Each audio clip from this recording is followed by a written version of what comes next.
Hi everyone, George here from this episode's future, but your past, displaced in time like a mosquito in amber. I'm recording this intro to put in front of the bonus episodes and explain what the heck is going on. As you may have seen on Instagram or heard at the end of the Chud episode, and probably episodes going forward from that, Best Little Horror House in Philly is coming to an end this year. There are a variety of reasons, but to summarize quickly, I have some other projects that I'd like to work on but can't with this show eating all my time. Plus, the implosion of Twitter made it difficult to do a variety of things that keep the show running smoothly, like booking guests and getting it in front of people, which skewed the fun/work balance. I'm aiming for an end date of October 7th, 2024, the 5th anniversary of the show, and a nice springboard out of here. That also lines up nicely with 200 movies covered by Best Little Horror House in Philly on the main feed, if you include the Patreon previews of Extro 2, Solaris, Freaky Friday, and Synecdoche, New York. This does not include the episodes where I was a guest on someone else's show, even if it was hosted here, or a non-movie episode like The Last of Us Part 2, or I Have No Mouth and I Must Scream.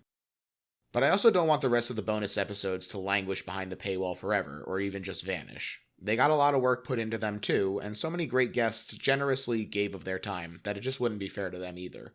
So I'll be slowly releasing all the Patreon episodes to the main feed, starting with the non-movie spotlight episodes so that they don't skew the count. Then after the show's conclusion, the movie-specific episodes will be next. You'll hear this intro at the beginning of each one, so sorry. As I wrap this up, I also want to thank the patrons this episode was originally made for. It was so gratifying to have people support the show in that way, to say that they thought it was good enough that they wanted more, and were even willing to pay for it. I'm incredibly grateful. You helped me strive to make the show the best it could be, and I encourage other people to support independent creators as well. Thanks. Enjoy the episode, everyone. You like scary movies? Uh-huh. I'm getting ready to watch a video. You making popcorn? Uh-huh. What's your favorite? I don't know. You have to have a favorite. Talk to me. Talk to me. Hi, everybody. I'm George, and welcome to another Spotlight episode of the Best Little Horror House in Philly. We've got returning guest Bailey Norton here. Welcome back, Bailey. Hi, thanks, George. Thanks for having me. I'm so excited to be back. Absolutely my pleasure. I had such a great time breaking down Signs with you that I was like, we definitely got to get you back in here for something else. Same. I was really excited to hear what you were going to pick because Signs is such an interesting and dense movie. Yeah. But I was like, I know we're going to get something else great here. And occasionally in these Spotlight episodes, we do alternate media. This has mostly been horror video games, but we have also spotlighted the short story Epicac by Kurt Vonnegut at one point. And today is our first full novel, which I'm really excited about. The excellent Gideon the Ninth, written by Tamsyn Muir. Just really great stuff. I know at one point we were talking about doing House of Leaves, a book that we both really enjoy as well. I wanted to at least give us a quick moment to shout it out, even though we... Shout out House of Leaves. It took me maybe... I don't know, a year and a half to read the first time. And then we were like, should we just take like a couple weeks in June to read it again? And I got through maybe part of the prologue before I was like, I can't actually do this. Really cocky of us to be like, yeah, a few weeks is all it'll take.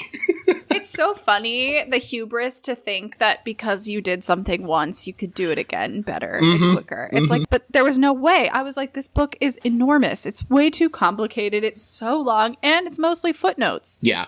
I was like taking notes, and I was like, it would take me an hour to finish writing notes on like a chapter. And I'd be like, oh my God, this is crazy. So that is part of what makes the book so great to me, is that it is incredibly dense and it is jumping all over the place, different narratives, different times.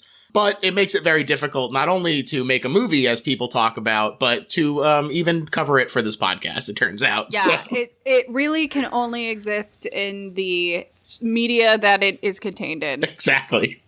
And that is actually part of what makes it so good. That's right, the mystique. The mystique. We can't even really talk about it, so... But we are able to talk about today's book, and I'm really glad that's the case. Like I said, Gideon the Ninth, written by New Zealander Tamsyn Muir, released in 2019 as the first entry in the Locked Tomb series. There are 3 out now, with a 4th incoming. Do you remember how you came to this book? You know, was it something that someone had to tell you about, or you heard about it in the news or something? Okay, so this is how I came to know the Locked Tomb series. This was like during the pandemic. This was like really, really early pandemic. And I was sort of seeing someone who didn't necessarily want to hang out with me. He more just like wanted to read whatever books he was reading. And he happened to be reading a book called Harrow the Ninth, which is the sequel to Gideon the Ninth. And in order to spend more time with him, I was like, oh, well, what? I'll just read the first one. Like, I'll just read the first one. And I read it, and I loved it so much, and I liked it so much more than I liked him. And then I became so consumed until now, and beyond now, because there's still one more book that's going to come out. But, like, I don't think that I have taken to, like, a book series since I was like a kid that like grabbed me and like held me the way that these books do. Because I'm not like, I like reading. I'm not a huge reader, but I like fell in love. And I can't even like, I don't even know where to begin. But that is how I came to know Tamsyn Muir and the Locked Tomb trilogy, was through failed love. Well, I think that's kind of perfect in its own way. It is. Yeah. I actually had not heard of this series somehow until you mentioned it to me. You know, you talk about being grabbed by it, and I think that's exactly what it does. You know, we were talking briefly off air just before this started about how, like, oh, I actually read this twice in preparation for it because I was like, oh, there's so much great mystery, and I want to see all the foreshadowing and stuff. Yes. And as you specifically mentioned as well, Moira Quirk doing the audiobook for it is just unreal. She does such a great job.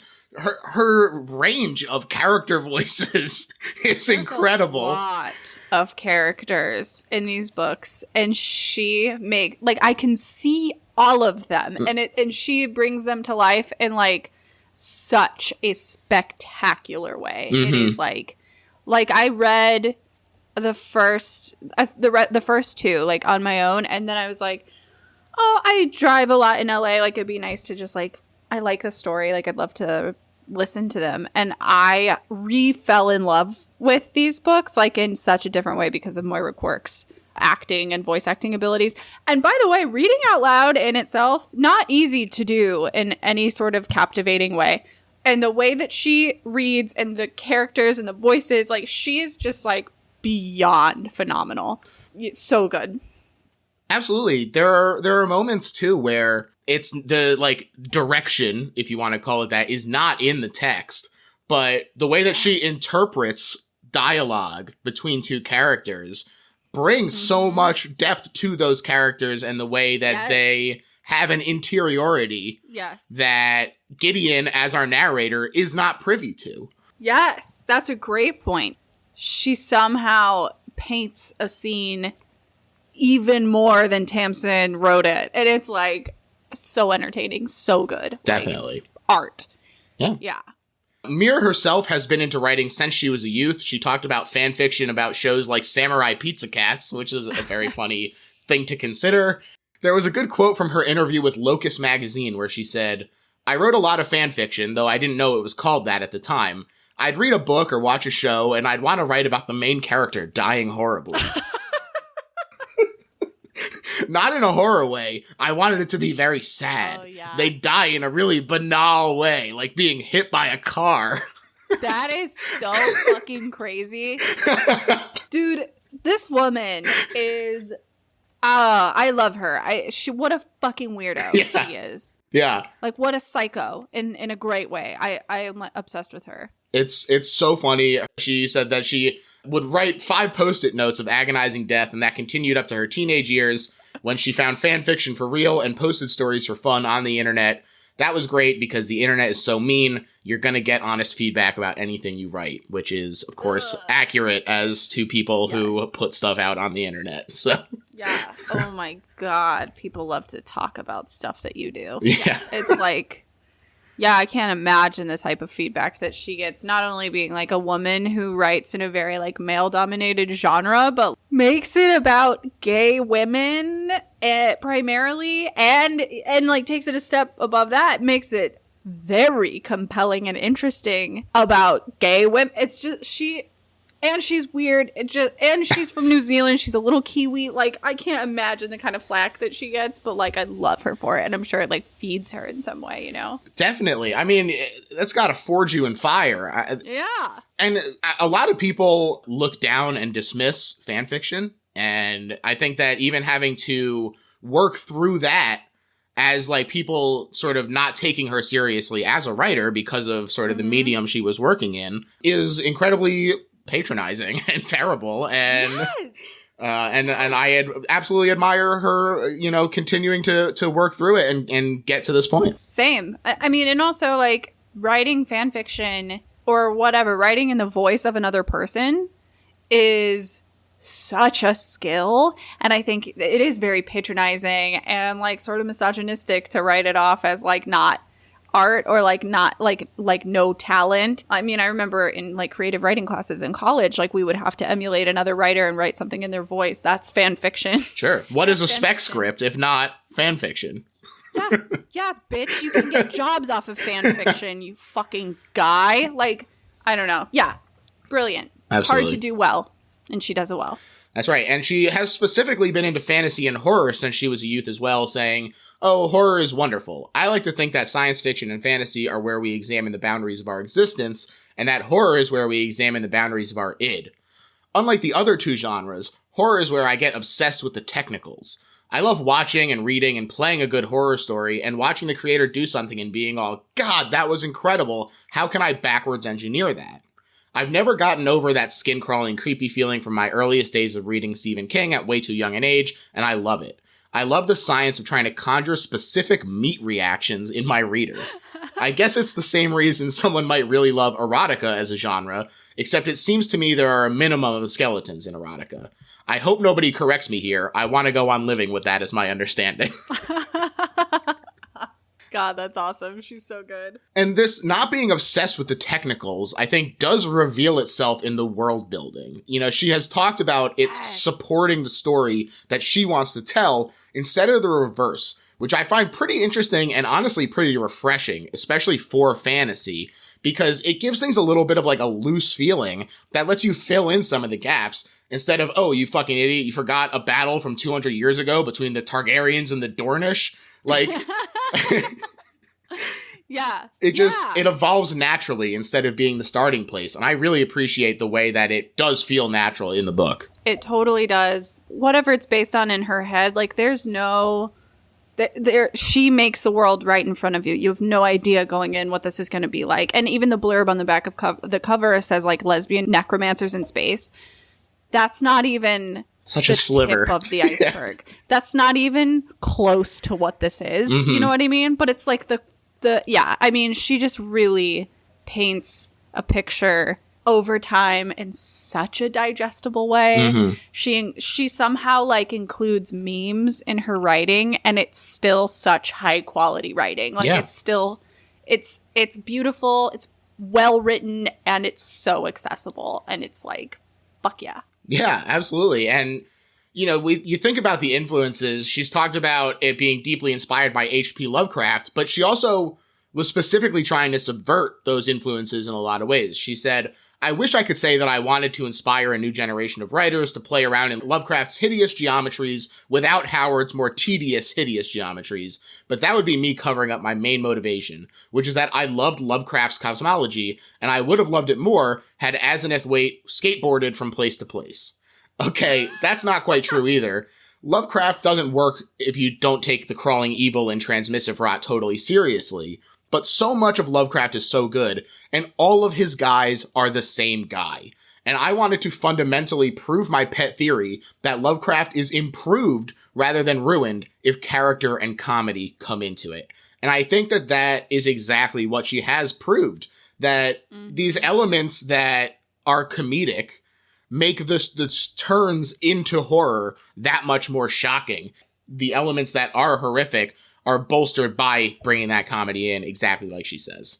Yes. Oh my God, that's beautifully said. That's beautifully said. I also just love, like, that her, I guess, muses, like the writers who inspired her, the way that she digests and builds on those worlds are through, like, a really powerful perspective and it's very female. I don't want to say that it's feminine necessarily, but it's very like how she says, like, the character in comedy. Like, I think that is exactly like what I think about when I think about her writing, is like, it is as disturbing and devastating as it is like funny and moving. And I think that's like you don't get a lot of that with like a lot of like male horror writers, right? You know what I mean? Like, I just think that she is a sensation, and the way that she writes. Definitely. A lot of this comedy does come through Gideon herself, who is great. She's crass, but not tiresomely so, which I think is a fine line to walk. Funny and bitter, just a lot of fun herself. Muir has said there's a lot of Yossarian from Catch-22 DNA in Gideon, which is very visible, not taking things seriously, while at the same time taking things more seriously than anyone in the book. Yeah. She said, I just think it's a source of endless comedy and endless horror, and I think comedy makes horror sharper, and horror makes comedy funnier. So there you go. Perfect summation. One other thing that I like, just before we get into the actual plot of the book, is I really like the relationships being diverse between the necromancers and the cavaliers as well. You know, not just sexual preference being diverse, but just the actual relationships between these characters and the way that they treat each other make it feel like real people instead of just an archetype. You know, you're not just like, this is what cavaliers do and this is what necromancers do. They are all individuals. You learn more like about their house and their upbringing and all of these things that have pushed them one way or another towards one specialty or another. Just really cool stuff. Yeah. It is really cool. That's a great observation. And I know, like, we'll get into, like, the meaning of those words and, like, who those people are. But even the hierarchies between the two are different between each pair of individuals. Definitely. Like, it's so cool. It's such a different world. And I also, like, didn't even... When I would think of, like, necromancy, like, I really thought of, like, one thing, which is, like, oh, dead people magic, you know? But this, like, expands on that in such a cool way that I personally haven't seen before. And I'm not someone who, like, is Googling necromancy every day and, like, reading everything I can about it. But, like, I was like, oh, this is, like, so much more than what I would have just, like, dismissed it as reading this word. I, on the other hand, have a Google alert set up for necromancy, so... Perfect. There are some big reveals in this book that make it kind of hard to discuss in a coherent way without going into spoilers. So from this point forward, either you don't care about these reveals being spoiled or you've read the book. So just getting that out of the way, we don't have to worry about it. I'm going to try and, you know, play a little coy and let the plot reveal itself as much as possible. But, you know, there are going to be times where we're going to have to jump forward and be like, this is what's really going on with this character. And here's why it's interesting that this is going on at this point. So listeners, beware. So we do join our protagonist, Gideon Nav, on a planet far from the sun and home to two things. The Ninth House, to which Gideon belongs and is located deep in a crack of the surface, and a prison in a bubble for people too fucked up to be rehabilitated on their own planet. And as a young woman hitting her stride, Gideon hates her life here. And we just get such a great introduction to this world. As we get into these first few chapters of the book, Muir will describe a room with 500 skeletons listening to a speech, or doing menial jobs like unloading luggage from a spaceship. Things you don't think about when, like, you're like, yeah, of course they're doing that. What else do they do? You learn the necromancers sweat blood. People have titles like Necrolord Prime. Just a lot of fun little things that, you know, goofy feels like the wrong word. It's like, it's elevated in a way that I enjoy. Yes. Earnest in a way that a lot of media has difficulty with in 2023. But importantly, it's not so self-serious that it can't have a little fun. I mean, there's a double bones class taught by Dr. Skellebones. Double bones! Every single thing is a gift to, like, unwrap. Okay, I would say, like, when I first started reading this book, I was like, what the fuck is going on? Like, like, the tone wasn't immediately apparent to me until it was, and then you're like, oh, I'm reading fantasy, and I'm having a lot of fun. It doesn't feel like, you know, God bless Tolkien, but, like, his books feel like textbooks, and this sort of feels like reading, like, some goth bitch's diary. You know what I mean? Like, it's so fun to read. Yeah. And like not knowing what some of these terms are, like Necrolord Prime, and like we open obviously like on the ninth house, which I would love to go ahead and say like I think is Pluto. I think is like this it's important to like note that this world does take place in our universe 10,000 years into the future. And it doesn't like explicitly say like where we are, but like you're planet hopping. So all the houses are different planets. And we start out on the ninth house, which in my mind is always Pluto. It's described as being like frigid, freezing cold, very dark. And I know Pluto's not a planet, okay? Boo, boo. Fucking and you know what? Fuck that. It should be. It is a celestial body. We can at least say that. That's right. We're taking a stand against these crooked scientists with their anti-Pluto agenda. With their weird agenda. But yeah, like it starts out like on this planet, and it's so weird that it starts in the core of the planet. Like it's sort of like described as it's Dreerbur is the name of this like society within the ninth house, and that's the only society. And it's described as like something having been drilled into the planet, and then they are like living in the little like hole that was drilled out. And it's like immediately interesting, immediately like what? And yeah, we open on like Gideon trying to escape. That's right. Escape attempt number 87, starting at the age of 4. Yeah, she hates it there. Yeah. Yeah. But it's stopped by way of her foil for much of the story, Harrowhawk, the reverend daughter of the ninth house, and, quote, bone witch extraordinaire. Bone witch!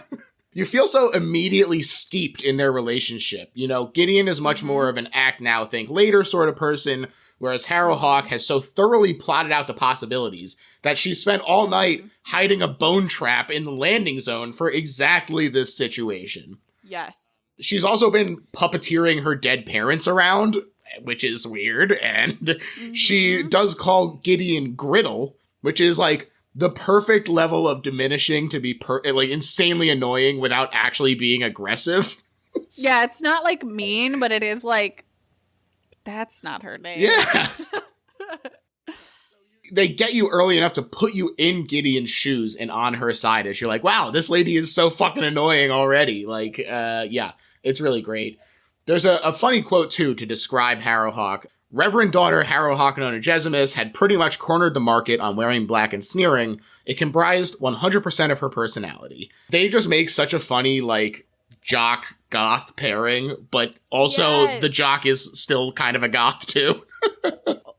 Culturally, like, yeah. 'cause they all, like, what I love, all the planets, like, kind of have, like, their different thing, which we'll find out, like, pretty soon, but, like, the ninth house is, like, the religious, one of, like, maybe 2 religious cults, and, like, they deal in bone magic, so that's why Harrowhark can, like, control the skeletons, like, that's her preferred and studied, like, form of necromancy, that's why they call her a bone witch, because she can, like, throw like bone dust in the air and make like 12 skeletons appear to like do her chores or like whatever it is that she wants to do. And Gideon like is not religious, but like has to be. Like they wear like religious skull face paint makeup every day, and Gideon does too. But like if she didn't grow up doing that, she would not naturally do that. Right. Like she is not. She's like an atheist on this planet, but she has to like go to bone church or whatever. Classic bone church. You have to go every Sunday just to make mom happy. Dead mom, dead dad. But this plan is foiled. She is brought to Bone Church, and this ship that they're waiting for also brings a summons for Harrow and her guard, known as a cavalier. It's more than kind of just a guard. It's like a confidant, personal assistant, valet. The problem is that the current cavalier is this boy named Ortis, and he sucks, basically. He fucking sucks big time. He's so bad. Like if the cavalier is a sworn sword, like Ortis just likes to read. He's like the Sam Tarly of this world. He's very sweet and smart and well-intended and probably like kind and good, but he's like not gonna kill anyone for any. He's like not useful in the way that a cavalier needs to be useful, because necromancers are like weaker physically is the idea, which is why they have a cavalier to kind of like be their muscle. Right. And Ortis is no such muscle. That's right, and especially in this upcoming event, because the summons is regarding a deadly trial of wit and skill for the heirs of each house, and if Harrowhark succeeds, she will become an immortal, all-powerful servant of the resurrection called a lictor. But no necromancer can ascend without their cavalier, so Ortis is kind of not looking so good here. And importantly, the three of them, Ortis, Harrow, and Gideon, are the only remaining members of their generation, after what appears to be a terrible Kresh flu swept through and killed the rest of them, which of course, you know, him being one of the only members of the house means that Ortis's mom freaks out at the idea of him taking part in these games after making it this far, and so she steals the shuttle to hide on the 8th house with Ortis. So now Harrow needs a new cavalier. The members of the guard, Crux and Aglanime, are too old, and the job falls to the miserable Gideon, who has freedom promised to her if she will execute this task to the best of her ability, which she agrees to do. Yep, beautifully summarized. Harrow is not exactly thrilled herself, though. She confesses to Gideon that their house is struggling in both resources and reputation. People don't like that you're a bone cult, it turns out. And so they really need to be cool when they arrive at the first house with the other would-be lictors. So Gideon spends 3 months training to switch from her weapon of choice, a two-handed sword, to a rapier, which is the weapon of the Cavaliers, to pretend that they're not little weak house members whose cavalier was scared and ran away with mommy. Yes. That's one thing I love about the Cavaliers is like they're as different as the necromancers. They all kind of have like the way that they would naturally fight, like Gideon's two-handed sword, and another one that we meet later, Camilla of the 6th house. She is like also a fighter, and she prefers knives, but the standardized method of fighting for Cavaliers is one rapier and then like sort of a choose your own weapon of choice like on your other hand, so it can be like a smaller knife or like a whip or chains or like whatever it is. You can kind of like do whatever, but it doesn't seem to be the way that anyone wants to fight because it doesn't seem super effective as far as fighting goes, but it is the way that they have to do it, which is like 10,000 years of tradition that no one like totally understands. Yeah, absolutely. And it's telling that the one person who's like everyone is like, oh wow, they're the best duelist is like the dickhead of the group. Like he has focused so much on executing this very performative method of combat that, you know, no one else is using in terms of actual succeeding in a fight kind of thing. It's only in this very structured kind of event that it's any use. So it is definitely very telling, I think. The two of them fly to the first house, aka Canaan House, where we meet the rest of the group and learn a bit about them. The second house is involved with the military. The third house is rich in resources. And they also arrive late and with 2 twin heirs, Coronabeth and Ianthe, making them a trio at the trials, which is very interesting. They also, Coronabeth doesn't really seem to be a strong necromancer, especially compared to, or excuse me, the reverse. Coronabeth is the glorious golden-haired member of the duo and never seems to even break a sweat during their necromantic activities, versus Ianthe, who is constantly straining and bleeding sweat and she just like looks anemic. Right. Like between the two of them, they look exactly the same, but like Coronabeth is like the one that apparently got like more nutrients in the womb, and Ianthe is like the one who's like just got less, like is paler, sort of like more sunken in than her sister. Yeah. The 7th house is late as well, but Lady Dulcinea Septimus seems to be on death's door even for necromancers, so they kind of let it slide. In fact, she collapses and Gideon helps her out, developing a bit of a crush through her vow of silence. This arrival is also when we get more information about what they're looking to become. After the Emperor's resurrection, 8 necromancers became lictors and led the Empire's expansion. They're immensely powerful and can live forever, but aren't actually immortal, so some are dead and they need to replenish the ranks. And the rules for this competition are simple. Don't open a locked door without permission, and you gotta discover lictorhood for yourself rather than being taught, despite the person in charge of this being called teacher. It's very like Anchorman, there are no rules. Yes.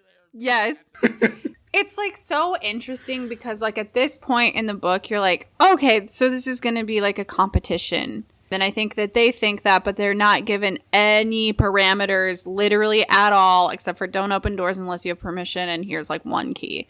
And for everyone. And so a competition is kind of implied, but it's never like reinforced. The only sense of competition is like what they create against each other.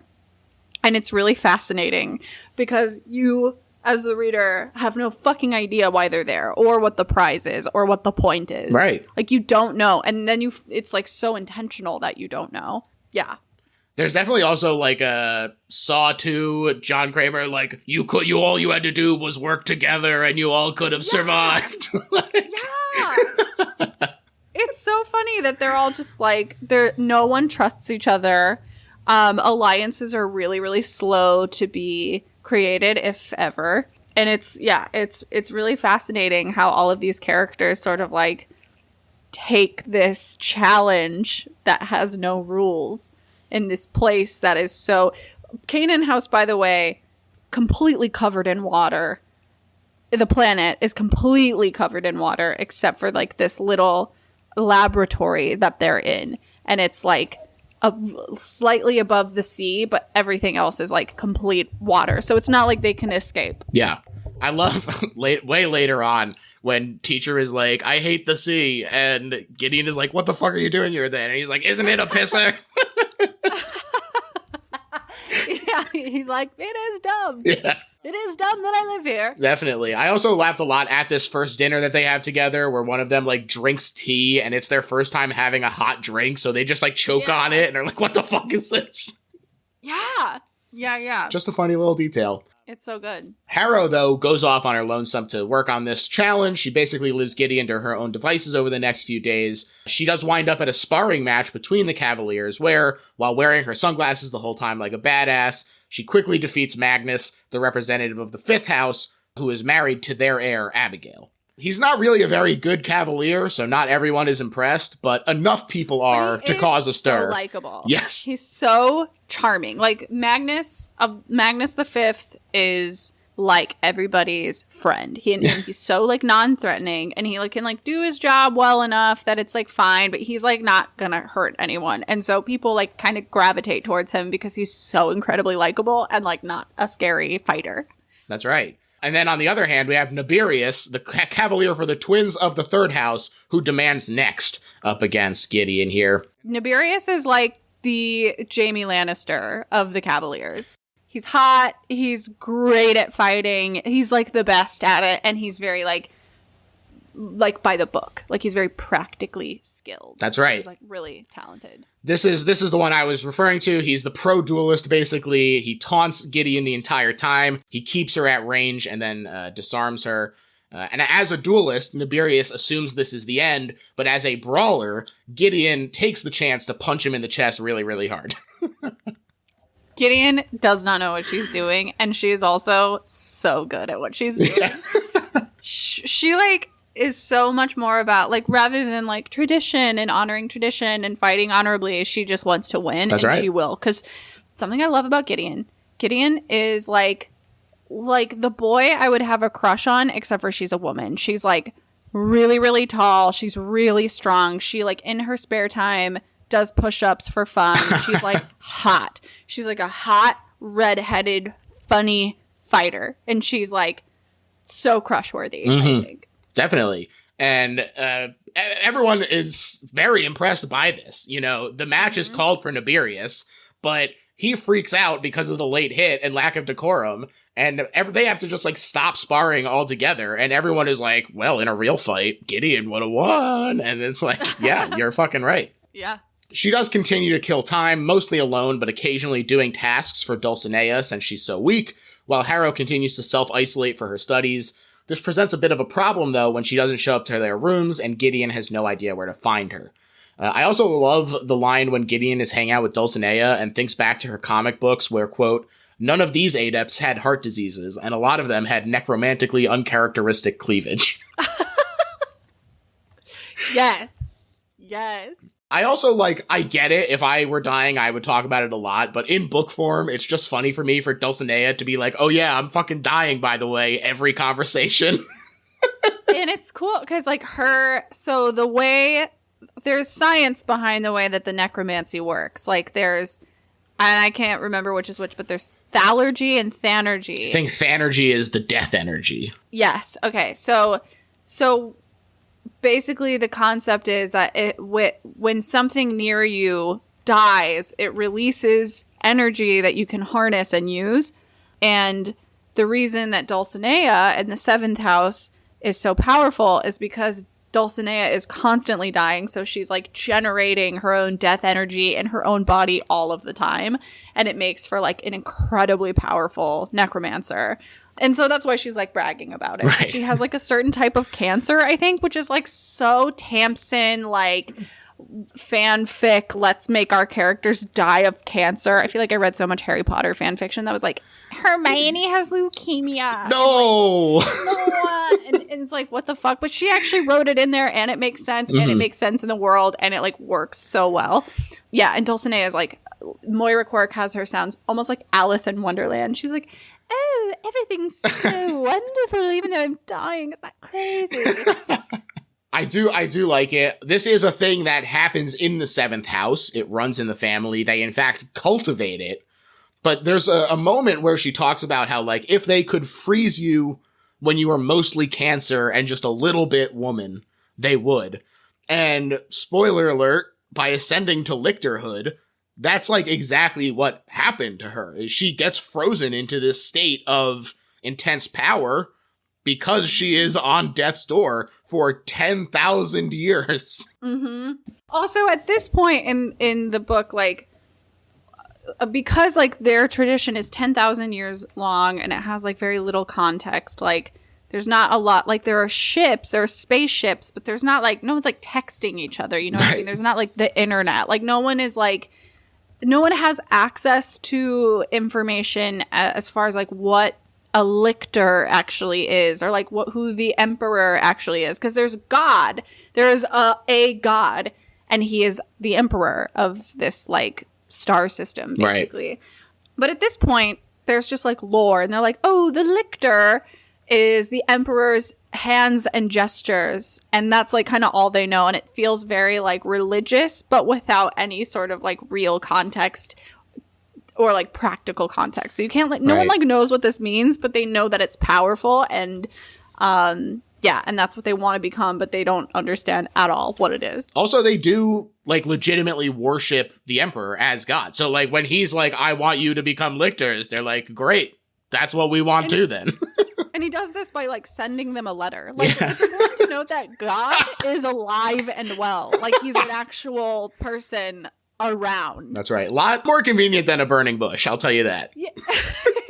Yeah, you don't pray to him. I mean, you can pray to him, but like you could also just like write down a letter and send it to him, and he would receive it in a real way. Right. He's everybody's pen pal in that way.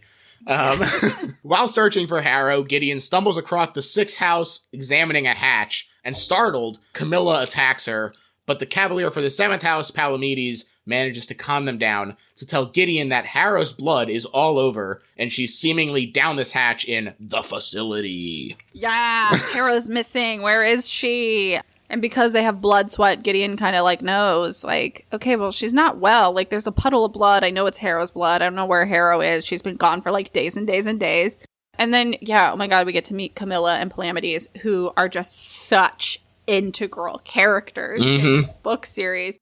The 6th, they're the 6th house, and Palamedes is the warden of the 6th house. Each of the houses have like a word to describe like their powerful heir. So Harrowhark is the reverend daughter, which is very religious, but Sextus, Palamedes Sextus, is the warden, and they all dress in gray, like they're kind of the intellectuals, I would say, of this like of the houses. Right. He pursues medicine is his thing. Yeah.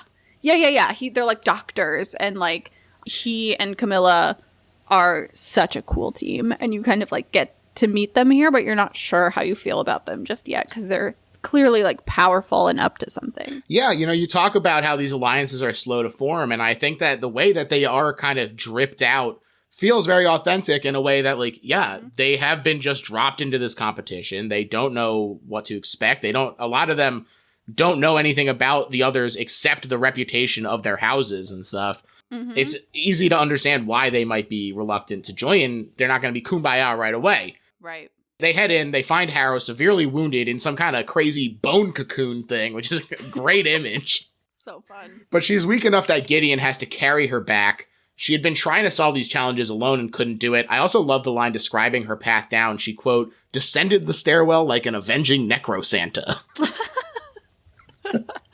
It's so good. Harrow wakes up. She's pissed and specifically resentful that anyone might think she needs help. But Gideon is like, how can I know what you want me to do when you're constantly gone and I'm in the dark? So she brings her in a little bit. She says, I've been cataloging doors in Canaan House, trying to solve the challenges, but she's hit a wall, and she can't even see what's going on from the spot where she has to open the door from. So Gideon convinces Harrow to take her along next time because of the near death and to provide a second pair of eyes. And it turns out that the reason the skeletons Harrow has been sending past the door are all being destroyed is because on the other side is a crazy bone monster with glowing green eyes and bone blade arms, and Gideon is just like, oh, sick, I want to fight that. It's so cool to see Harrow and Gideon figure out their dynamic together that doesn't involve them just being like hateful at each other and like hurling insults. Like, it turns out that they're actually like such an iconic team, and where like Harrow falls short, Gideon picks up, and vice versa. And this is like the first time that we get to see like why they actually do have chemistry and how it works so well together, because Harrow's like, okay, I can like formulate a plan, I think, to kill this thing, but I don't have these skills to do it. Like, I need help. And Gideon is so like, I want to kill it right now, I want to fuck it up. And so they just like kind of like find this like rhythm together in this moment, and it's so cool. Yeah, it's a really great moment, and they realize the only way to beat this thing is for Harrow to look through Gideon's eyes while she fights it, which will let her basically figure out what magic is holding it together and undo it. This is a big deal for both members of the team, as they do pretty much hate each other at this point, and now not only need to work together, but to actually let each other into their minds, which is the most intimate act possible. Yes. Yeah, and Harrow is like so taken aback by what it feels like to be inside of Gideon's mind. She's like, it's so loud in there. Like, God, you're so fucking annoying in there. And it's really funny. Like, their sort of like tit for tat dynamic still exists, but it's more like out of camaraderie and friendship rather than just like a hatred of each other. That's right. They do have to put off this challenge momentarily, though, as Harrow passes out again. And during her recovery, they go to a fun anniversary dinner party for Magnus and Abigail. It's absolutely hilarious when Jean-Marie, one of the teenage cavaliers for the 4th, asks, how big are your biceps, huge or enormous? And Gideon is just like flexing all over the table. It's like, yeah, this is perfect. It's so good. There's also an important line where Abigail is talking to Dulcinea about her work towards lictorhood and says, Canaan House is the Holy Grail. What we know about the lictors is tremendously antiseptic. I've actually found what I think are unencrypted communiques between... And then Gideon goes, okay, whatever, that's boring. Who cares?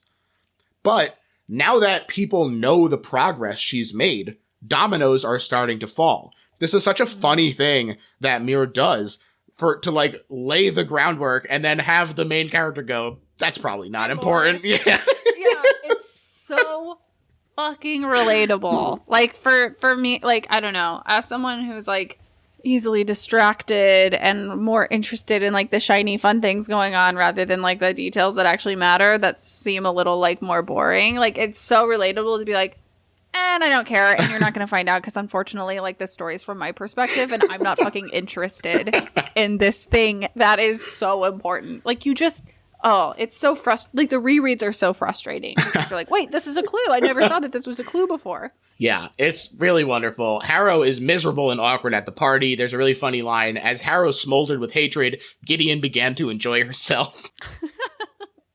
She did hear that the 5th and the 8th houses are aware of the facility too, so she needs to buckle down and stay ahead of them, which means continuing to accept Griddle's help. They go back down, and it's not as easy as, okay, you can go into my brain now.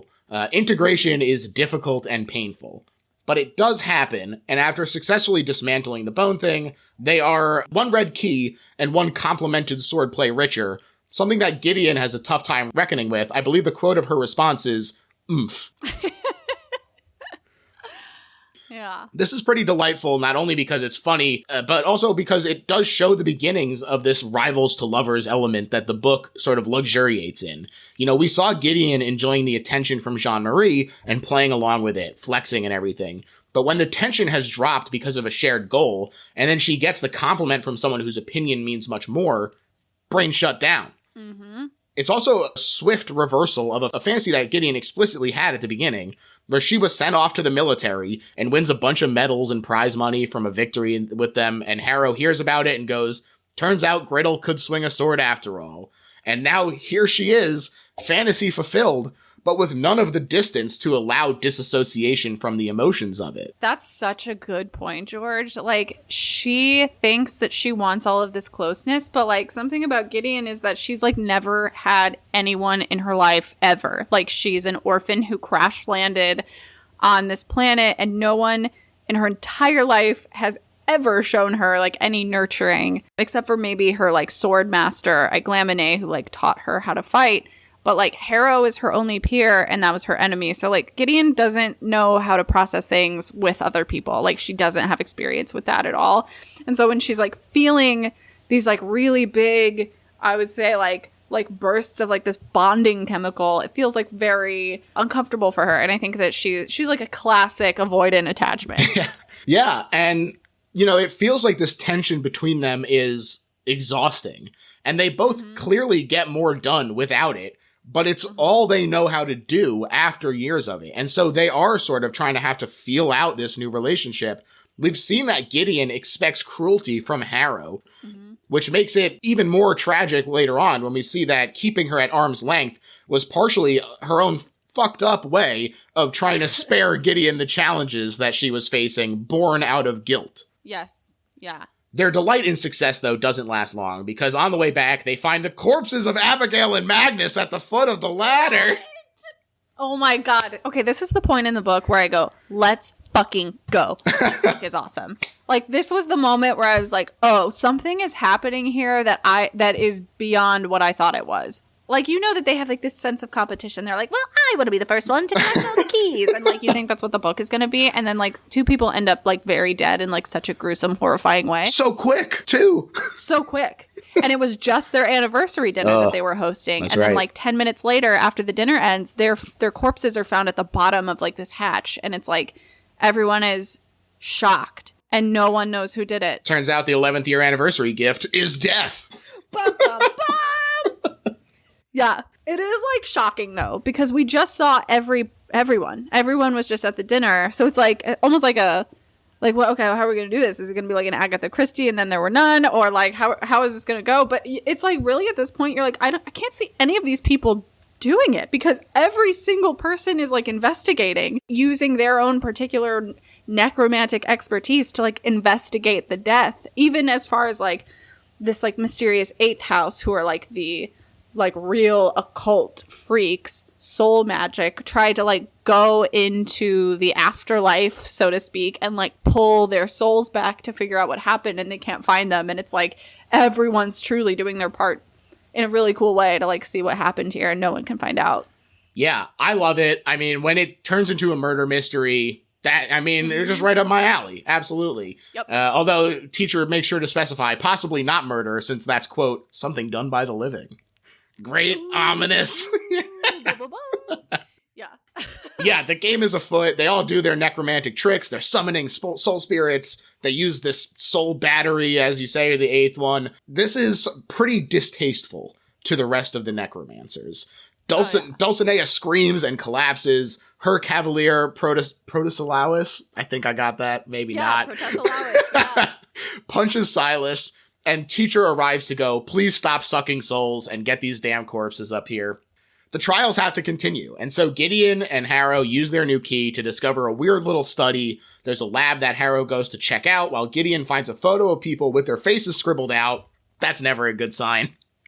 She also finds a note with her name on it from time unknown. Doesn't really get answered in this book. I presume it comes back, which is, that's a nice little breadcrumb. You're gonna, oh my God, I won't tell you anything about it. But like, here's like why it's so fucking weird to her. In the year of our Lord, whatever it is, it's 10,000 years post modern time. And to the point where like these people, like paper doesn't exist anymore. They write on something called flimsy. Right. She's shocked to see paper earlier. Yeah. Anytime they see paper or like real parchment, it's really like weird to them because it's such a relic of a different time. Like it's like it should be in a museum, basically, anytime they see paper.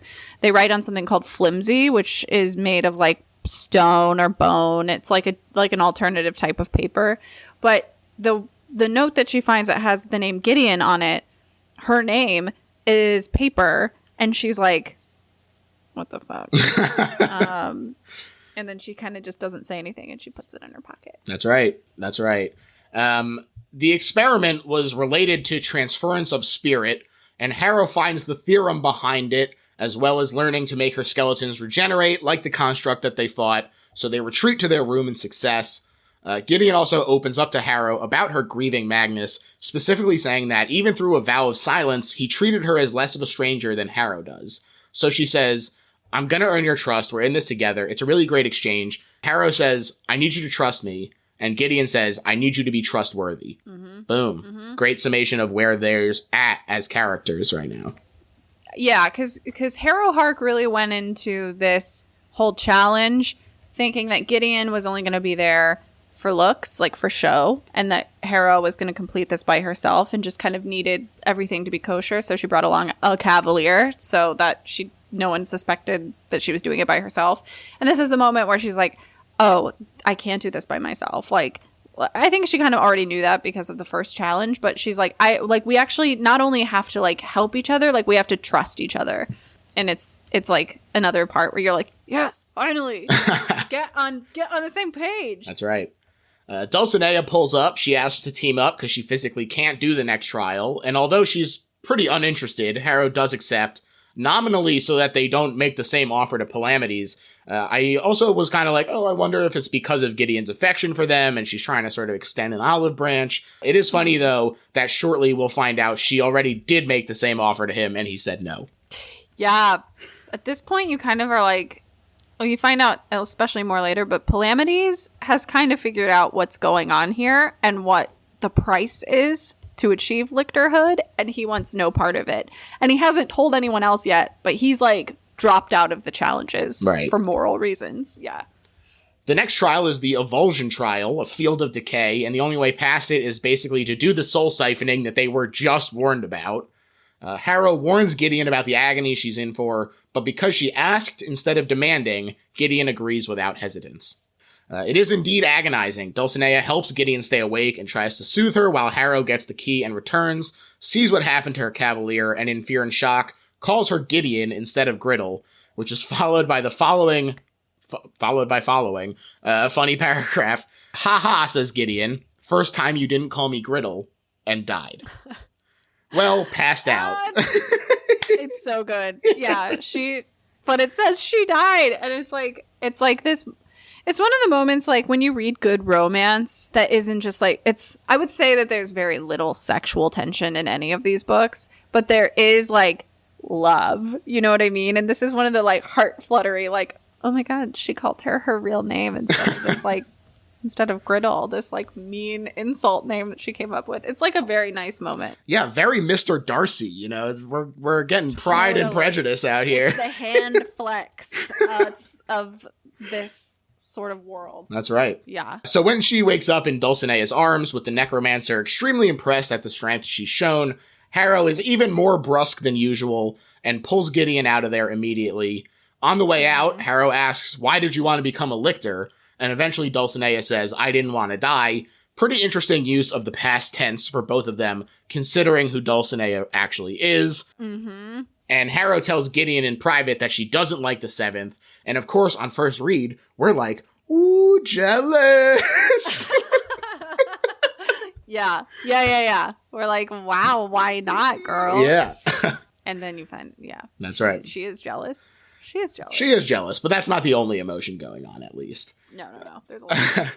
She also lectures Gideon about not valuing her life, which is kind of sad, but also sweet. Mm-hmm. And the investigation continues, both of the study and of what happened to the recently dead, especially when Jean-Marie says they found human remains in the incinerator. That's such a big moment, because there's been another murder. That's right. Yeah. Once is a fluke. but two murders, we have a pattern here. Exactly. This does have to wait, though, because it's time for the scheduled duel between Column of the Eighth and Protosolawus for the punch during the Soul Suck. But when he doesn't show up, they disperse, and Gideon, along with Camilla, the Cavalier to the Sixth House, discovers the sickly Dulcinea has slipped and fallen alone in the leaky conservatory. They stick her in a recovery room, though, and the group gathers again at the incinerator. They're particularly worried since Protosolawus is missing, but they learn this is two bodies, and they predate the arrival of the houses. There's also a big red flag about Corona Beth's necromancy skill when she can't even tell that the remains are human. Which I was like, oh, fuck. Did you catch that, the first time? No, second time. I definitely not the first time.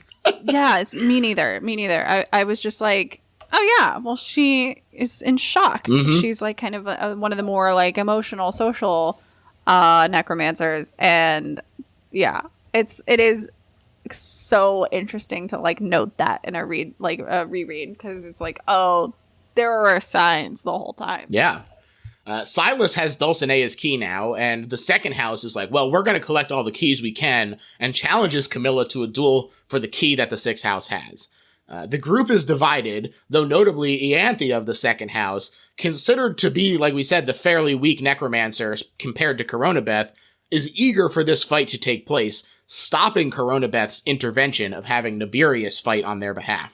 Camilla is not to be taken lightly, though. She fucks up Marta from the second house, ripping her damn arm right out the socket. It's badass. One thing I haven't mentioned yet, but I should now, the fighting is really, really good in this book. It's so good. It's so good. I think there's a couple things that Tamsyn, probably studied to be able to write this. I think she studied, a lot of medical terminology and, a lot of anatomy, and also, a lot of fencing, and just, yeah, the fight scenes are really, really great. Yeah. And specific to each, fighter, too. And when I say that they are long, I don't want that to sound like an insult, because they're engaging the whole time. Oh, you want more when they're done. Right. Yeah. And I feel like that's such a difficult thing to accomplish, because describing a fight, it happens so quickly a lot of the time that you're okay, how can I describe this in a captivating way? To the point where I'm I'm not even going to bother. When I'm describing these, I'm going to be they fight. Because, you gotta just read the book, dog. You gotta just read the actual prose. You just gotta read the book, dog. It is cool. I really like this fight in particular, because Marta Dias is, militarily trained. Like a machine of a person. Yeah. And her fighting's, she's not someone that any of them would ever want to fight. And then Camilla is someone you kind of underestimate, because they're, the dorks. They're, the sixth house, nerds, medical nerds, going to med school. And Camilla is it's so surprising to see how good she is, and that she's kind of scary. Yeah. I'm comparing all of these characters to Game of Thrones. Games of Thrones. I'm rewatching Game of Thrones right now, and I keep having, anyway, it doesn't matter. Game of Thrones characters. Camilla would be the Arya Stark, I think, that she's just an assassin, and you kind of underestimate her at first. Yeah. So now the sixth actually has their own key and that of the second. So Nibirius swoops in to challenge the exhausted and hurt Cavalier for both to claim a facility key for Coronabeth. This is a real fucker move. The third house, these bums, Coronabeth once again fails to stop this from happening, which demonstrates the weakness in her relationship to her sister in public for the first time. Again, much more meaningful once you learn the truth between them. Mm-hmm. But there's a really interesting line about this. Muir wrote, Corona's face changed. The struggle gave way to exhaustion, but at the same time, there was a weird relief in it. And Gideon finds it weird because she thinks that Corona is the strong one, but now Ianthe has demonstrated her authority, and there's sort of this release of pressure to have this performance hold up. She said, well, I tried, but Ianthe wants this to happen, and so now I'm just going to get to fade into the background. Yeah, it really starts showing like their real dynamic with each other because it's so different from what you see when you look at them. Exactly. Gideon, furious, declares that she will stand in for the 6th, and kind of surprisingly, Harrow supports this, saying the very badass line, "Death first to the vultures and scavengers." And the teens of the 4th house also throw their weight behind the 6th, so Nibirius kind of slinks off, disgraced. He's like, "Oh, I should have stayed home and got married." Babs. I love that they call him Babs. Yes, very funny. Nibirius, yeah. This new quote-unquote team of houses, 4, 6, and 9, discuss the one-use nature of the trial rewards and the idea that the ultimate reveal might be another theorem they can use, this time to ascend to lictorhood, some kind of mega theorem. Again, elevated in a way that I like, where you're like, it would be so easy to be like, I can't just call it a mega theorem, but it's great.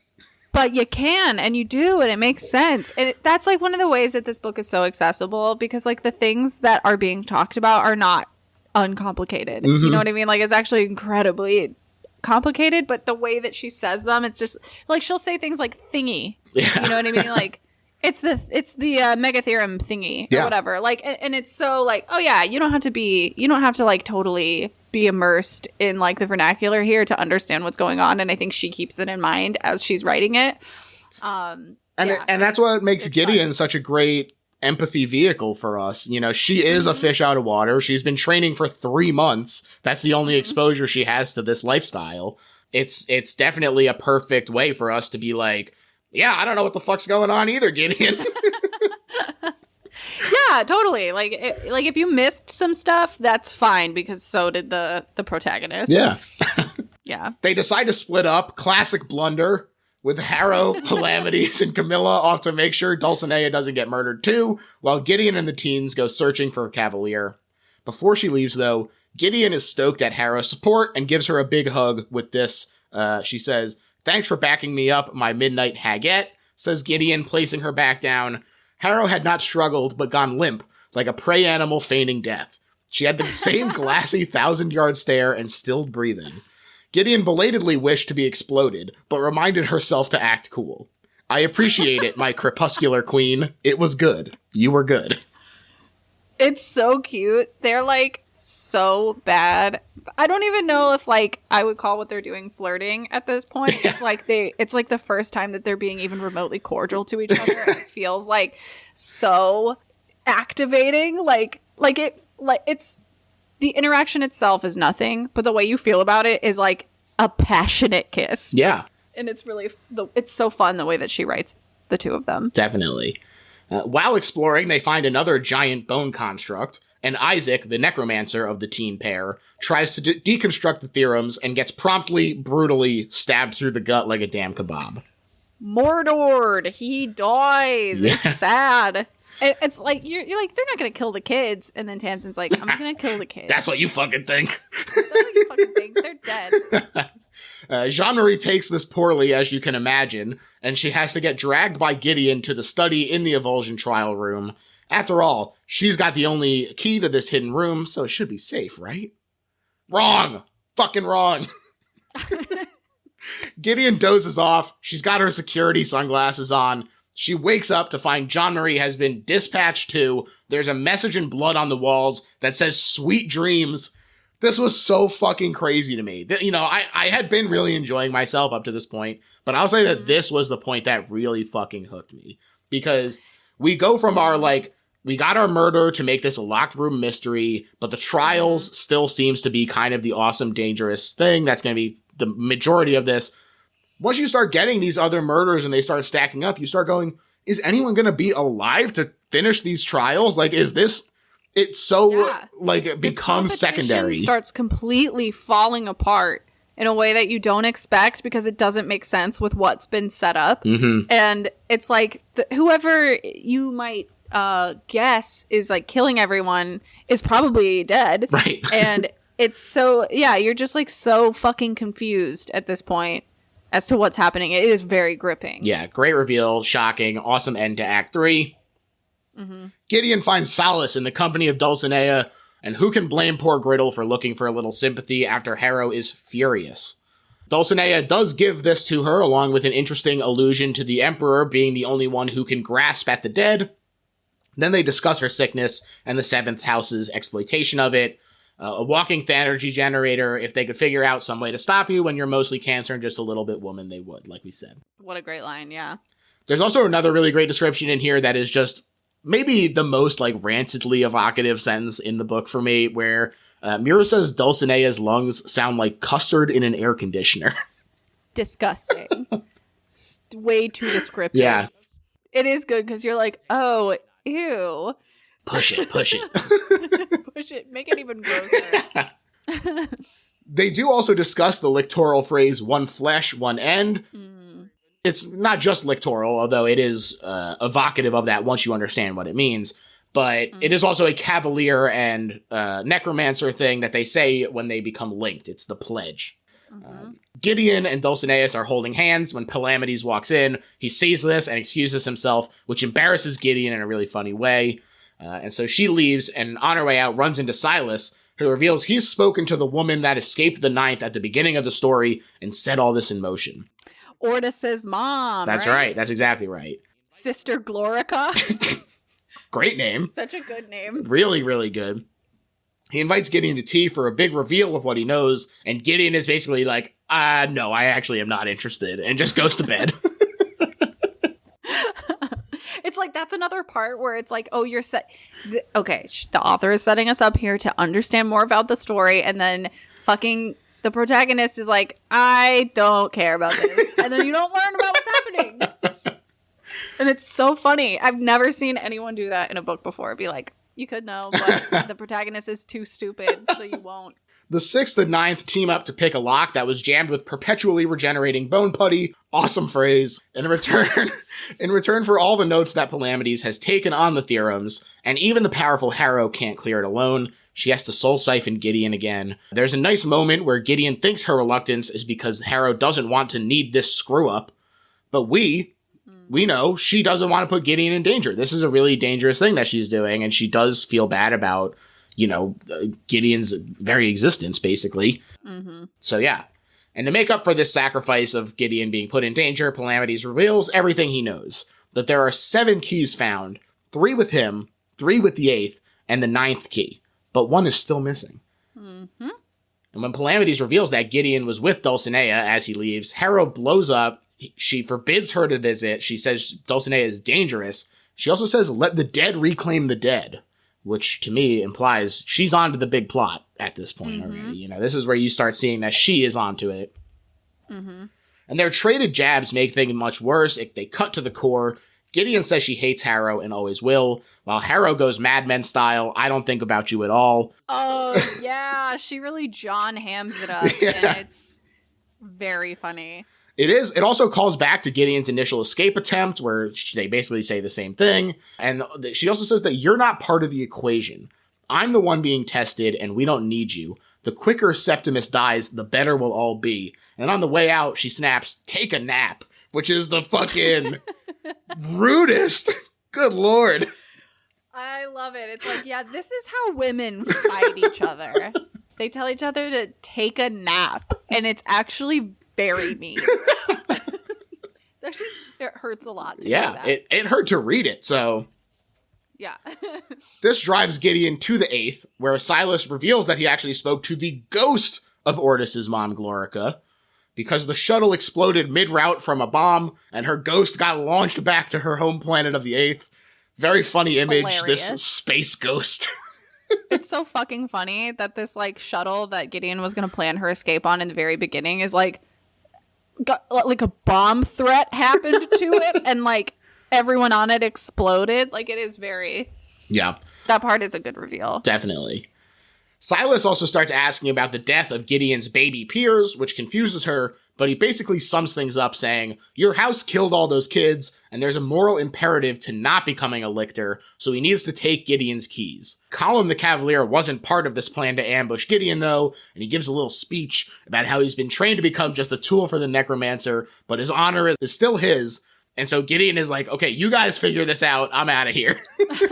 Yeah. There's a lot of sibling on sibling, uncomfortable chaos going on behind the scenes for multiple people. Yeah, she stumbles into a confrontation between Coronabeth and Nibirius as well, and this is just too much drama for Gideon. She retreats to their room, still no sign of Harrow, and she goes into her room to look around, finding, inside a box, the head of the Seventh Cavalier, Protesilaus. What the fuck? What the fuck? Yeah, his head is just like next to Harrow's pants or something, like in a dresser.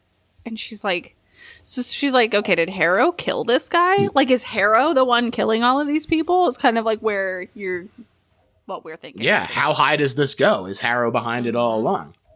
Mm-hmm. So she flees to the Sixth with her discovery, and Palamides is like, if I were in your shoes, I'd help bury the damn body. Wow, yeah. Respect. He's like, just be cool. Okay, you found a head in the dresser. Just like, gotta chill out about it. You know she's a necromancer, right? Yeah. This is kind of normal. Gideon tells them about a formative moment she had growing up that explains some of the strange feelings she has towards Harrow. Basically, she feels guilty about, quote-unquote, killing Harrow's parents, which is, of course, not really true, as Palamides is like, an 11-year-old isn't responsible for the decisions of an adult. That decision being that Harrow's parents, plus Cavalier, killed themselves after Gideon ratted on Harrow for opening the locked tomb, whose protection is the entire purpose of the Ninth House. Mm-hmm. This is a big moment. For sure. This provides a lot of context to, like, what has happened here. Yeah, because the whole time Harrow's, like, prayer is, like, may the rock never roll away. And you're kind of, again, like, okay, what is this weird religious lore? But then you find out, like, oh, the tomb is an actual tomb. That's, like, the whole purpose of the Ninth House is, like, they're guarding something that should never be unlocked. And Harrow, as, like, a 10-year-old, unlocked it already, like, years and years ago. Yeah. And Gideon feels that the reason that she tells it is because she thinks Harrow would do anything to become a lictor and absolutely would have killed Protesilaus if she thought it would help, and uses this story to illustrate that. Yeah, she sees her as completely ruthless. Yeah. Camilla drags Harrow in, and then they all go to Dulcinea, who is shockingly unperturbed at the news. This is, as she reveals, because he had a fatal accident right before the trials, so the Seventh House conspired to reanimate him and send him as a corpse to hang out for weeks. The beguiling corpse is the method that they call it, which is very fun. It's very fun. And the reason Harrow knew this whole time is because she recognized it from puppeteering around her parents for 5 years now. Mm-hmm. Mm-hmm. We get some also really great, funny prose. Judith asks if anyone else wants to admit that they're already dead or a flesh construct. And then... and then teacher later, I mean, it's like a couple paragraphs later, but he comes in, and it makes sense in the context as well. But he goes, maybe later, Lady Judith. And you go, oh, he is gonna reveal that he is a dead guy. Yep. It's so funny. Yeah. It's so funny to be like, okay, well... I guess I didn't realize that in this world you can just, like, be dead and also be here. That wasn't, like, one of the things, that wasn't, like, on my bingo list of, like, who the killer was. Right. It's just kind of, like, changes the whole, it changes your mind about what's happening yet again. Yeah, absolutely. And Gideon looks over at Dulcinea and thinks, like, oh, she's about to get added to the list of the already dead. which Palamides concurs with. He says she has days to live. And this is when Harrow takes Gideon to the pool and confesses all. She says, I should have told Gideon about my suspicions from day one. None of this would have happened. And she doesn't know much about what's going on as far as the murders, but she can at least reveal the truth about the illness that took out their generation. Her aging parents were worried about producing an acceptably powerful heir, so they pumped this nursery full of nerve gas to generate the energy to force a conception, basically, of this incredibly powerful necromancer. And Gideon asks why she was spared, and Harrow says she wasn't. She just didn't die. And you go, whoa, what is happening? Like, it's such a great tease of just, like, what makes her special, what is going on here. Mm-hmm. It's just a really powerful scene. And of course, it is beautiful imagery, this saltwater pool that they're floating in, surrounded by skeletons. Really, this particular thing, and I think this might be in the second book, and it's not spoiling anything, but they talk about, like, this, like, mass murder of all of these, like, young kids in order to, like, produce a necromantic heir. and it's described as setting off a nuclear bomb to power a sewing machine. Woof. Like, it's like such an overpowering of like to get this result. Like, there was no need to take it that far, but they did, and like the result is this extremely powerful, like Harrow is like beyond all of the other necromancers because of this. And she also reveals her immense guilt over this. She describes herself as a war crime and says, Yeah. She says she heard over and over that only a perfect necromancer could open the tomb, so she obsessed over opening it to see if it was worth their lives for her to be, and if not, to walk out an airlock. And so you might ask, well, what is inside? The enemy of the Emperor, the cost of the resurrection, and the start of the apocalypse. There's a girl lying chained to an ice pedestal with her sword. And Harrow decided to live forever just in case she ever woke up. This is the meat of this whole story, is like that Harrowhark is in love with a dead girl that has been concealed as far away from anything as possible, and she like snuck in and saw her, and she would just like sit with her body forever, like for as long as she can, and she would like lose track of time. She would sit there for so long. And then you're like, okay, lesbian necromancers in space. Yes, it is. Yeah, there is more, but they weren't lying. Yeah. Yeah.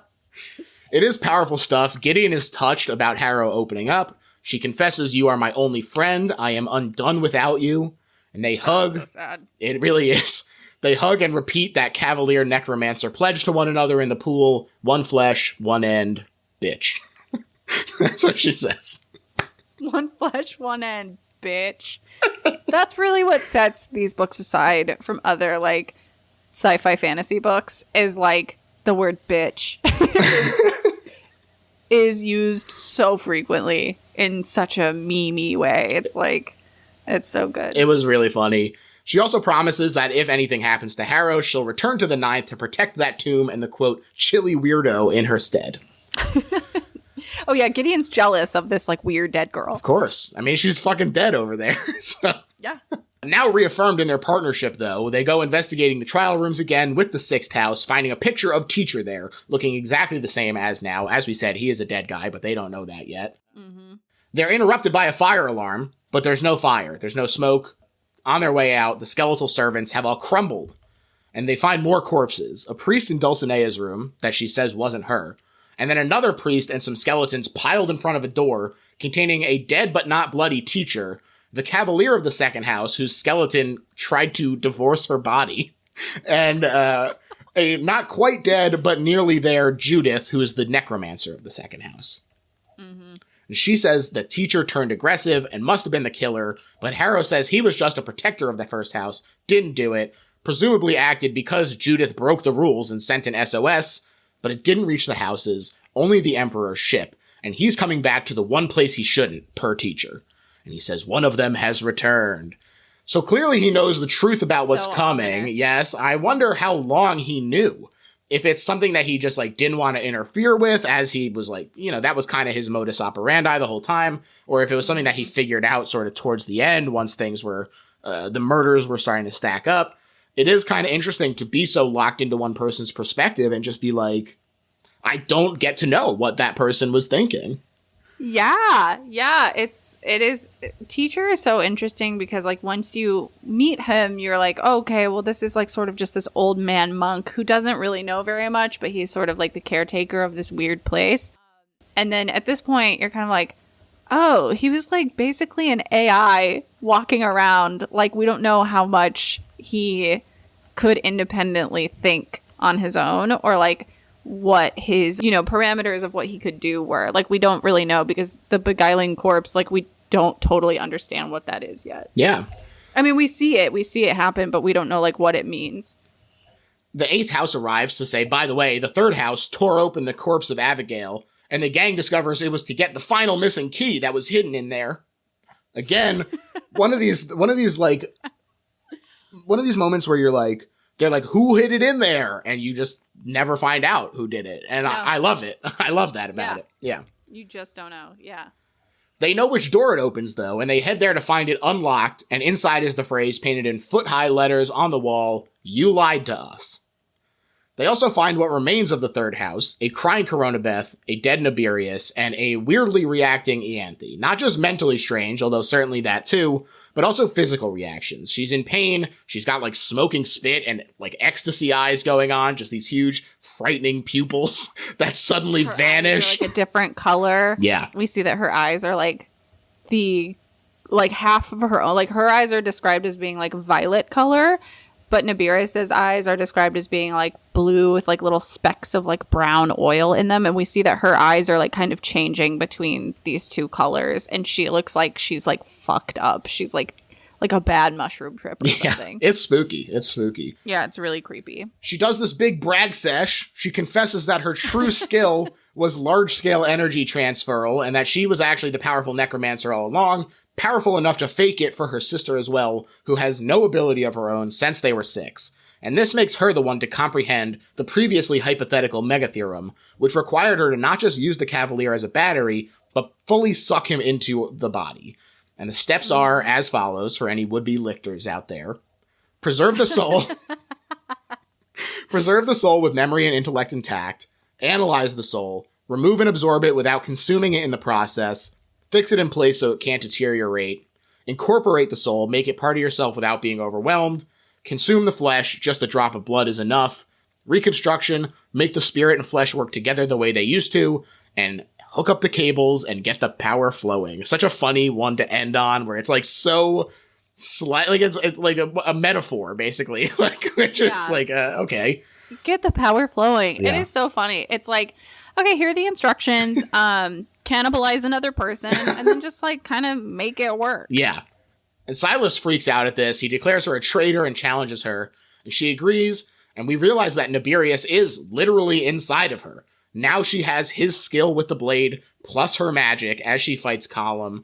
And Silas has to take over when Column is losing. But you have Column there, like, begging him not to drain him, which you're like, oh my god, this is grim.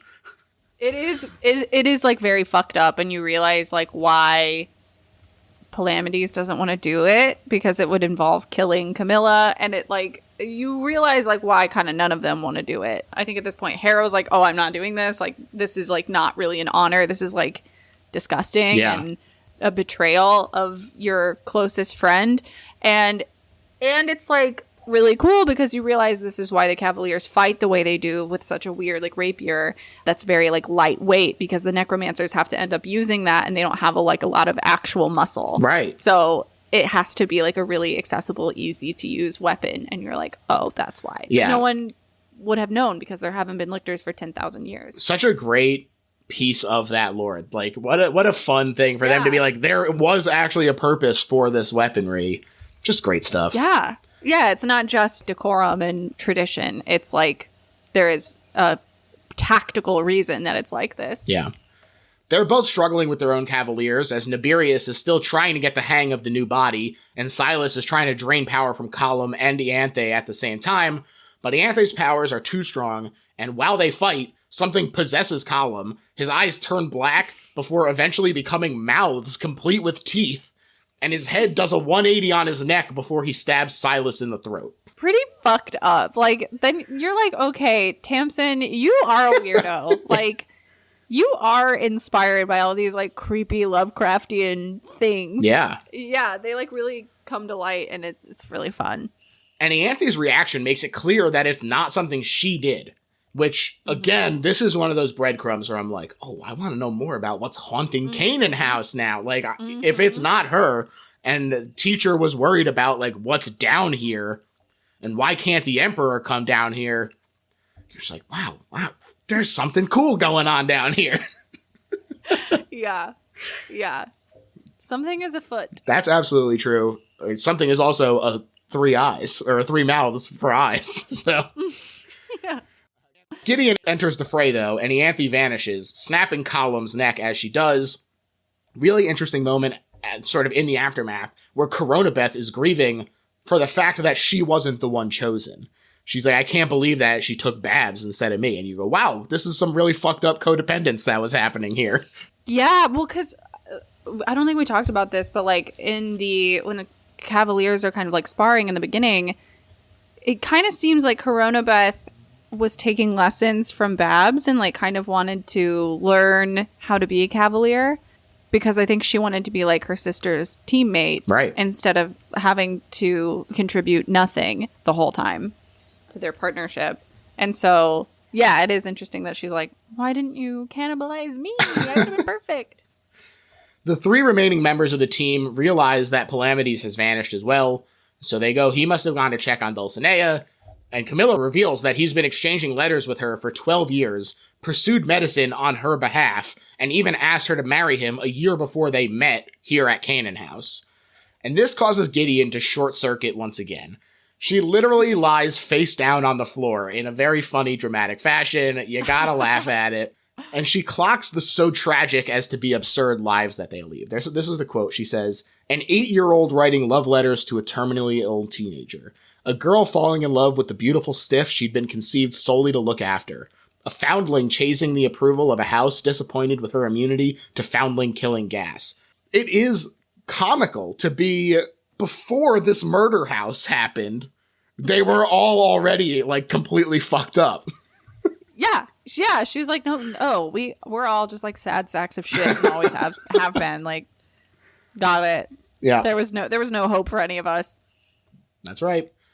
Gideon wants to apologize to Palamedes, though. She tells Harrow to grab her 2-handed sword as she leaves. When she finds Palamedes outside Dulcinea's door, he freezes her before she can say anything, surveys his work and sees that it is good, as she references in the book, and then goes in, leaving the door open so Gideon can hear the grand reveal, which is that even though the person playing Dulcinea was good, Palamedes knew the real one well enough just from the letters to realize that this was a fraud, and in fact, a lictor.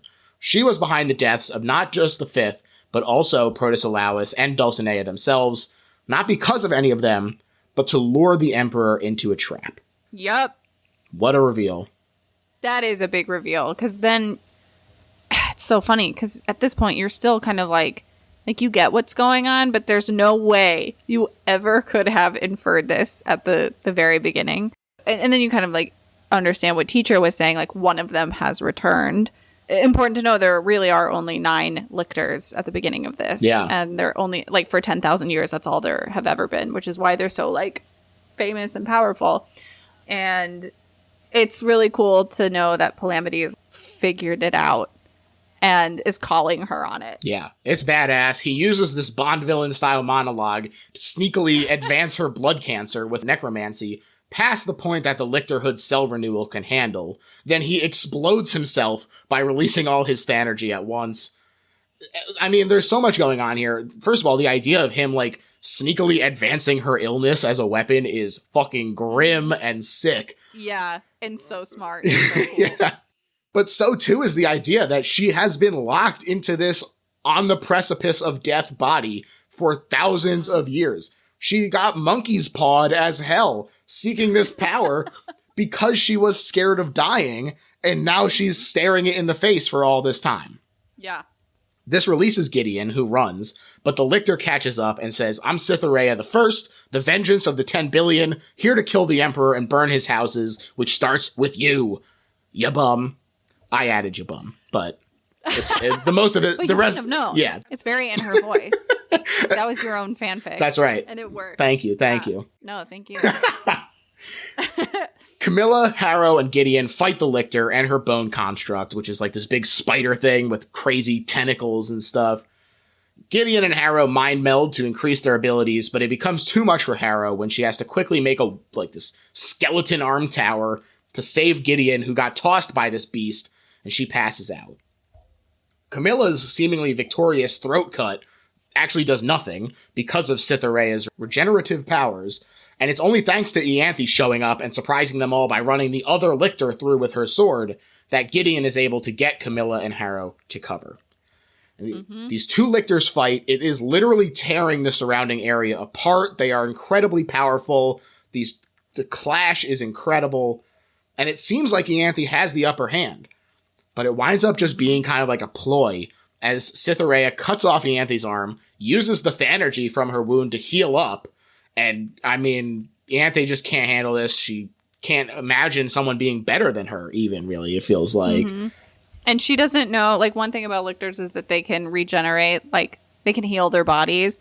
but Anthe doesn't know what she's doing, and so she can't grow her arm back, so she just has lost a limb and is like in this like very vulnerable state anyway.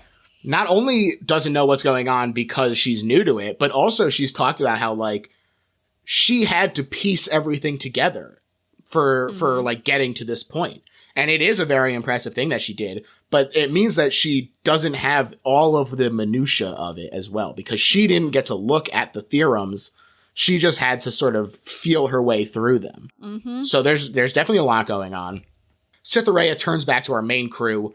The construct is trying to bash through this like flesh shield that Harrow makes. It's like a dome of bones. It's really cool. And they all argue about who should run and be a distraction. But there's only one real option that doesn't end with them all dying. Just one of them. Ugh. This is like the worst thing. Oh, it was going back the second time. I mean, like the first time I was just so surprised that I just get like swept up in it. And then going back and understanding like what it entails, and it's kind of like they don't explicitly say exactly what's happening. The characters just kind of like realize what they're talking about, and it just happens. And you really, it is powerful. It's tragic going back through and seeing it approach. It's so upsetting. Yeah. Like even thinking about it now, I'm like, you just don't think that she'll actually go there. Yeah. So she throws herself onto some spikes, and rather than waste the death, Harrow siphons Gideon into herself and becomes a lictor as well. One who specializes in bones so they can take down the construct easy as pie. I believe the quote is, "We do bones, motherfucker." That's my favorite line of the whole series. We do bones, motherfucker. That's right. Just like someone wrote that. I want that. I want that tattooed multiple places. It is a good one. Now fighting Cytherea as 2-1. They stab her just right, which in conjunction with the rapidly advancing blood cancer finally kills the Elder Lictor. Gideon's sacrifice was not in vain, but it is very sad, and Harrow says to the Gideon in her head, "I cannot conceive of a universe without you in it." We hit the epilogue, and it's a very smooth transition of narrator. I like that a lot. But the Emperor is there, and he's melancholy about the state of things, but says the Empire is dying, and they need Harrow's skill, and he'll renew her house. He also reveals in the conversation that Ianthe is alive, and that Camilla, Judith, Corona Beth, and Gideon herself's bodies are missing. As far as our Ninth House duo, however, they truly are one flesh, one end. Harrowhark the First. Woo. Oh there my God. We go. I did want to ask what you think about Gideon's decision. Oh, I mean, I think it's so Gideon. I think it was like the perfect choice because she's always been kind of this loner. Her biggest aspiration outside of this was to join the army. Like, she doesn't have a lot going on for herself. And like, after knowing that basically she exists for Harrow, and that she would have died anyway for Harrow, I think that she kind of like gets to take power back and make this decision to like keep Harrow alive. And like, it's like devastating. It's really fucking sad and upsetting, but it's like the only thing that she's ever been able to offer anyone. And so I think it was a good choice, but I also hate it. I think you raise a really good point. I did not consider the fact that she basically has been playing with house money, so to speak, as far as life goes, because she was supposed to be dead at the beginning, and that was in an effort to protect Harrow.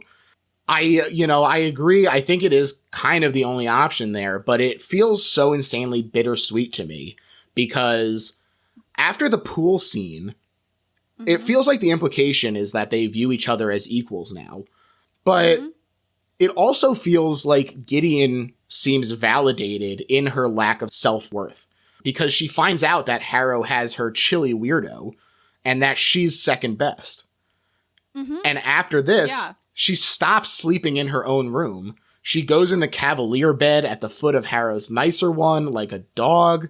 Her conclusion is, there is no me without you. And she feels like she's worth less than Harrow. So she should sacrifice herself to boost this strength. You know, it does seem like the only way that Harrow would have been able to win, but it sucks that it came at that cost, especially for someone who sees this as like Yeah, it sucks that that's how she sees it's all I have to offer, because she is funny and charming and a great fighter and all of these things that she does have to offer. It just is a gut punch, you know. I think back. Sucks. Yeah. You think back to these little moments, like there's one where Harrow says like, look here. And Gideon does, and she like notices a lot of little intimate details about her face. And then Harrow is like, at the key, moron, not at me. And it's just like this affectionate antagonism in that like grade school crush kind of way that does feel, even if it is like aggressive and annoying at times, it also feels a little more innocent and throwback in its own way as well.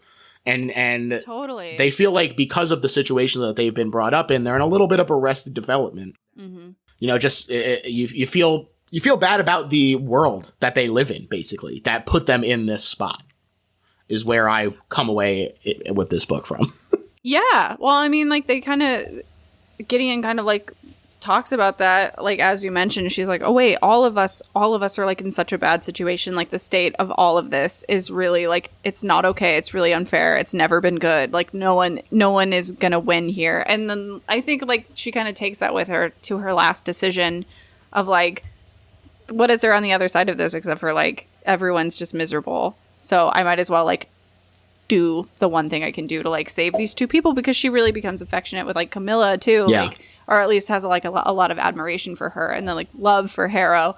And I think she kind of likes being a hero. Sure. I think she kind of like is down to be a little bit of a martyr. Yeah, I mean, in her fantasy, she won all of those medals and stuff. Like she wants to be a victor and stuff. Yeah, and so I think that she like takes that into consideration too. Like this is just how it ends for her. But also, I think she knows that there's a part of them that will be linked if she does this. That's true. You gotta read the second. It's on the docket. It's definitely on the docket. Yeah. Ordinarily, this is the point of the episode of Best Little Horror House where we would typically sum up why this is the best horror movie ever made. Not the case on these Spotlight episodes. For these, we more just sum up our final thoughts on it and what makes it an interesting piece of media worth discussing. And I'm going to let you start. What are your final thoughts about this book? And you can talk about the series at large as well, although I only have the perspective of the one if you are interested. Yeah. I mean, this book is so good. It really, like, people who read the second and the third one now are like, the second book is nothing like this book. And the third book is nothing like either of these books. It's in the world. It makes me sad to like not be in the world. Like it's so addictive and it just feels so good to read it. I will say like this is such a good like kickoff for what this story actually becomes. The second book is like really, I won't give anything away, but it's about grief, and it's like the lengths that people will go to not experience their own grief, to like not move through it. And Gideon the Ninth like really sets up why the grief exists. Like when Gideon like kills herself, basically you're devastated. Yeah. Like you totally understand why that would be. You don't just get over it. And I think like that's the point moving forward in the series, is like you can't just like move on from something like that. And God, it's just, please read more of it so we can talk about more of it. But yeah, they're like the most fun books that I've read as an adult. Like it's my favorite series of books. All of them are so good. Gideon the Ninth, I think, is just like so insane and silly and fun, and like you just get so attached to the characters. And I want to read it again, like after this conversation. Like I'm going to start reading it again because it's just so good. And who could blame you? To me, this is an interesting piece of media worth discussing because it is gripping as hell. You know, we talked about how you want to reread it right now. I read it twice in the, like, I couldn't get through House of Leaves, a book that I love, have a tattoo of, and like, do you really? yes, I have the word house in blue, the font of... Oh my God, that's so fucked up. and as much as I love it, it doesn't have the one thing that this book does have, which is accessibility. It is so easy to bounce off of House of Leaves, and it is so easy to get sucked into Gideon the Ninth. You love the characters. They are all interesting and fleshed out. necromancy pun not intended, but accepted. They have these great interactions. The villains are villainous, but understandable. When they're like, oh, it's God, he's God Emperor. And then at the end, he's just like a sad old man. You're like, oh, okay. Like, I have to a guy named John. I have to readjust my impressions of everything that's going on. Mm-hmm. It's such great world building, but still doesn't shove it down your throat. Like I said, that the looseness of it, the world supporting the story rather than the story supporting the world, does let you fill in these moments and like sort of imagine more about the environment that they're in. But the core of the story is so great that you want to do that you want to imagine the rest of the world because you want to spend time in it. Yes. That speaks as well to her origin as a fan fiction writer, because that is all about wanting to spend more time in those worlds. Mm-hmm. And I think that has definitely been helpful in terms of building one of her own. And I think absolutely mission accomplished. I can't wait to read Harrow the Ninth. I can't wait to have you back to talk about that one as well. Oh my God, you're gonna freak out at that book. It is so surprising. I would also just say that, like, if you're looking for a book right now, I'm assuming this is gonna come out in October. Yep. Like, this is such a great time to start reading these. Definitely. They are very on theme with like spooky, scary skeletons, and it's so much more than that, and it's so fucking good. And you'll just like fall in love with everyone. You'll come up with your own theories based on just like this made up shit that some New Zealander like came up. Like, it's so immersive and so much fun. Can't put it better than that. Bailey, I want to thank you so much for coming on the show. Please tell the people where they can find you, check out your work, all that stuff. I am on the internet at Bailey E. Norton, TikTok, Instagram, Twitter, X, all of it. So you can find me there. Very, very funny comedian. Absolutely recommend you following her. And if you get the chance, go see her live. That would be awesome as well, because, really great stuff. Thanks, George. As far as my plugs, you're already a patron if you're listening to this. So congratulations. Keep it up. Good job. I am not on X anymore, tragically. I just finally... No, that's not a tragedy. I know. It feels weird, though, and, so now I am on Blue Sky, but less active, because it's just a less active platform. Mm-hmm. Trying out Instagram a little more, still kind of not figuring that out. So, honestly, I don't know. Text me, I guess, if you want to talk to me. Damn, the times are changing. I'm not on X, so I guess text me is such a funny All right. Thanks, everyone. Bye.